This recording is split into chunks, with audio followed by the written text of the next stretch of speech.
Ir-riżultati li qed niksbu bħala pajjiż jikkonfermaw li mexjin fid-direzzjoni tajba. Saħaq dan il-Ministru għall-Ekonomija Chris Cardona b'reazzjoni għad-deċiżjoni ta' Standard & Poor's li ttejjeb il-prospettiva tal-ekonomija ta' pajjiżna għal waħda pożittiva. Tikkonferma r-riżultati ekonomiċi tajbin li pajjiżna kiseb f'dawn l-aħħar xhur.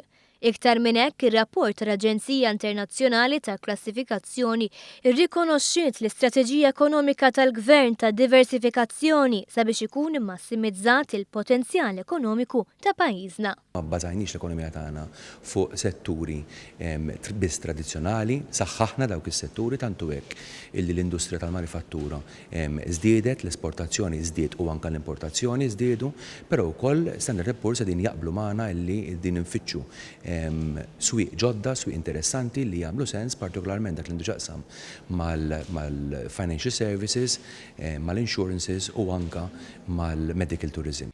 Ir-rapport ta' Standard & Poor's isostni li se jkun hawn influss qawwit investiment. Dan l-influss ikompli jibni fuq l-investiment li diġà ġie f'pajjiżna f'dawn l-aħħar sentejn.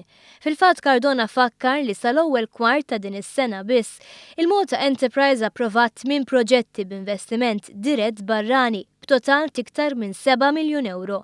Oqsma oħra li qed iwasslu għall-ekonomija b'saħħitha huma żieda fl-esportazzjoni li fl-aħħar 5 xhur biss żdiedet b'16 miljun euro. Żieda fil-produzzjoni industrijali, żieda fil-bejħ tal-ħwienet u żieda fil-ħolqien tal-impjiegi.